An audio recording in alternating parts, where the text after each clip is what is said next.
Seen of Georgia, what has stood out about them?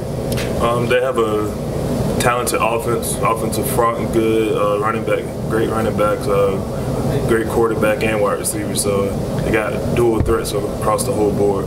Yesterday, Coach Saban said their team reminds him a lot of you guys. How is that helpful that you guys have practiced against Derrick Henry, Kenny Drake, those types of players daily?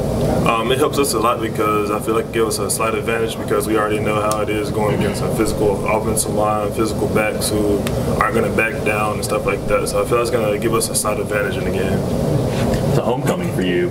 Going back home, state of Georgia. What's this like? It's exciting because I grew up a UGA fan and I always wanted to play in the stadium. So going back to play in Sanford Stadium is pretty exciting for me and my family. Growing up as a fan of UGA, but now you're going in to try to beat UGA. I mean, is that a weird feeling? Not necessarily, because I bought into the program when I got here and everything. So it's just like another football game that I just at the field I always dreamed of playing at. You got a lot of guys from Henry County that went to UGA?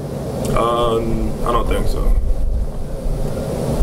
What's it like to be the underdog this week, a title that nobody who's currently on the roster has had to experience while at Alabama?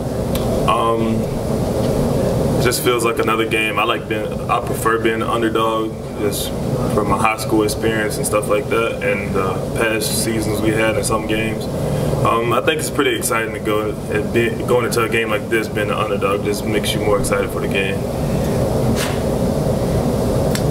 When all your games so far, y'all have kind of had to deal with the crowd noise because the other team's been on offense.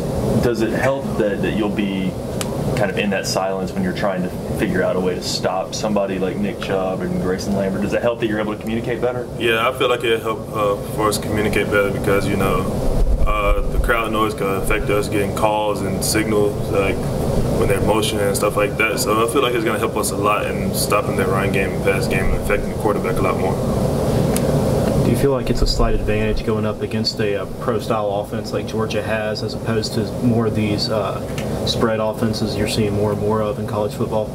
I would say so because I feel like I prefer going against a pro-style offense just because it's just the old school way of playing offense, and playing defense against it just the most fun way you can play. You don't have to worry about getting super tired and stuff like that. You just go out there and have fun and play your best.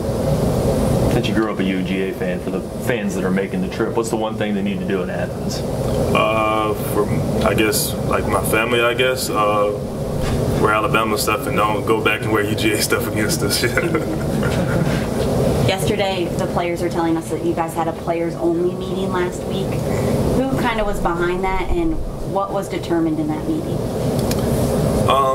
It was pretty much a leadership, pretty much all the leaders on the offense and defense, and we were pretty much saying that we had to make our identity for ourselves and step up, and we had to play better than we did against Ole Miss and change the season around and just take one game at a time.